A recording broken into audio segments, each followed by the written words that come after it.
ప్రకాశం జిల్లా పొదిలిలో జరిగిన జగన్ పర్యటనలో ఉద్రిక్తతకు కారణమైన వారిని నిఘా కెమెరాల ద్వారా గుర్తించి వారి అరెస్టు చేస్తున్నట్లు పొదిలి ఎస్ఐ వి వేమన తెలిపారు. ఈ నెల జూన్ 11వ తారీఖు ఎక్స్సీఎం శ్రీ జగన్మోహన్ రెడ్డి గారి పర్యటన మేరకు జరిగినటువంటి ఇన్సిడెంట్స్లో ఈరోజు మేము సీసీ కెమెరాలు మరియు ఫుటేజీలు డ్రోన్ కెమెరాల ద్వారా విజువల్స్లో ఇద్దరు వ్యక్తులు సంగతి ఇసాకు వేస్పోగు రాజేష్ ఈ ఇద్దరు వ్యక్తులు వందకొంట్ల గ్రామం వెలిగండ్ల మండలం ప్రకాశం జిల్లా వారు ఇద్దరు ఎవడైనా రాని తొక్కి పడేస్తాం అని 2 కొటేషన్స్ పెట్టుకొని ఫ్లెక్సీ మీద శాంతియుతంగా నిరసన తెలుపుతున్నటువంటి టీడీపీ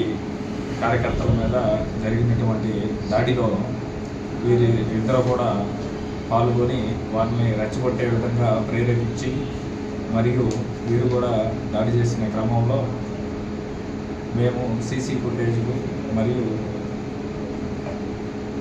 వీడియోలు ద్వారా వీరిని గుర్తించి సంగటి ఇసాకును నిన్న సాయంత్రం 6 గంటలకు మరియు వేసుకుంటూ రాజేష్ని ఈరోజు ఉదయం 11 గంటలకి అరెస్ట్ చేసి మేము వీరిద్దరిని పొదిలి కోర్టు ముందు హాజరుపరచడం జరిగింది. పొదిలి కోర్టు వారు వచ్చే నెల 7 వరకు వీరికి రిమాండ్ విధించి ఒంగోలు డిస్ట్రిక్ట్ జైలుకి పంపించడం జరిగినది.